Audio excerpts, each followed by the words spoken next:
Meet my bride, let's go for a ride in my newfangled automobile. This is where we will go. Nobody knows, but it's sure a great way to feel. Behind the wheel of the speed meter steel, it's my newfangled automobile. Hello and welcome to Vintage Car History. I'm Wild Bill.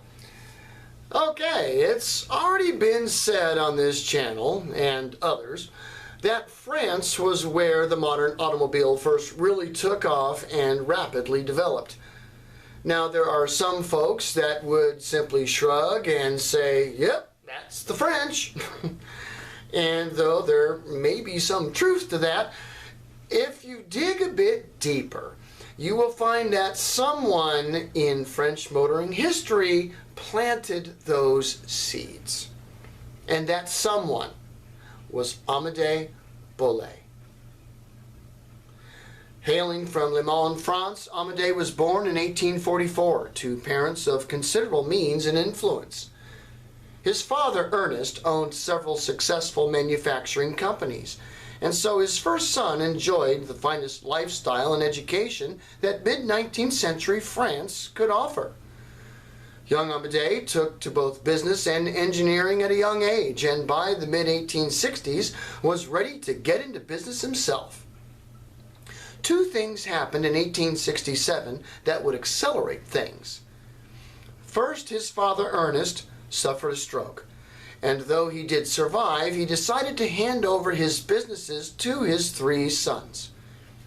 To his youngest, he gave the fledgling wind turbine company. To the middle son, the new but making headway hydraulic company, and to his eldest, Amedee, he gave the Bell Foundry, the oldest and most profitable company. At the same time, Amedee was working on building a family.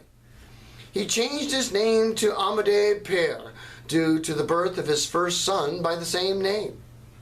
And he had other sons as well that would also be important in the history of vintage cars, but we'll chat about them in other episodes. For now, just know that Father Amedee had many sons, and many sons had Father Amedee. Oh, that was bad. I'm sorry. Okay, that was wrong. Given the reins to a company that is already casting metal, Papa Amedee began to put efforts into making coaches. Steam coaches. Fast steam coaches. And by 1873, he and his team of Bell founders designed and built a serious competitor to the horse-drawn coaches of the day.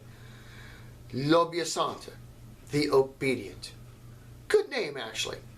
Unlike a horse, you could not spook this thing, and without objection it would carry 12 passengers at a good clip, 19 to 25 miles an hour. Allow me to go on a rabbit trail for just a moment. The terms coach and carriage are not interchangeable. A coach is a vehicle you purchase to use like a taxi, bus, or limousine. Though wealthy folks often will buy a coach and hire their own driver or chauffeur, these vehicles are primarily not private but rather public or for hire.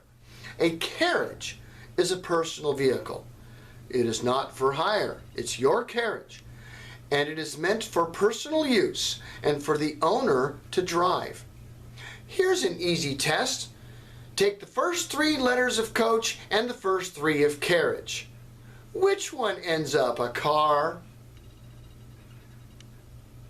Anywho, Amedee's obedient motor coach began a bus route from Le Mans to Paris in 1873.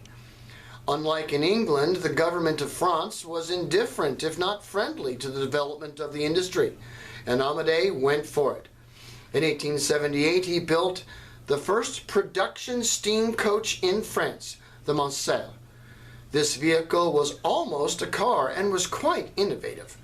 Independent four-wheel suspension, it had a shaft drive to the rear driving wheels, though the differential actually drove sprockets that in turn drove chains that went to the rear wheels, but hey, it was innovative.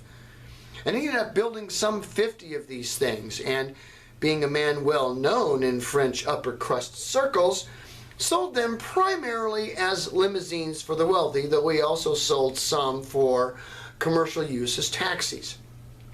At the same time, other members of high society wanted to open bus services of their own, and some of them began to place orders for large coaches. One of the craziest of them was La Marion, completed in 1879.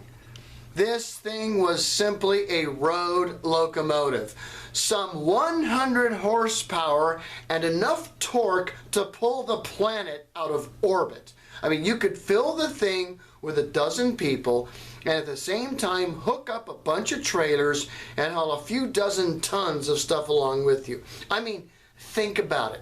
19th century Paris, get a dozen folks on a road train with cargo of nothing full of wine. I mean, laissez les pauvres brûler. Woohoo! Party! It was Papa Amedee that built these things. And his influence, both social and political, was instrumental in ensuring that they had their place on the roads of France. He continued to build and in some cases operate coaches through to the early 1880s, but then by that time his own sons wanted to make their mark in the fledgling French automotive world. Like his father before him, Amedee handed his various companies over to his three sons, who would go on to be innovators and groundbreakers in the automotive world. Thanks for watching Vintage Car History. We'll see you next week. Peace.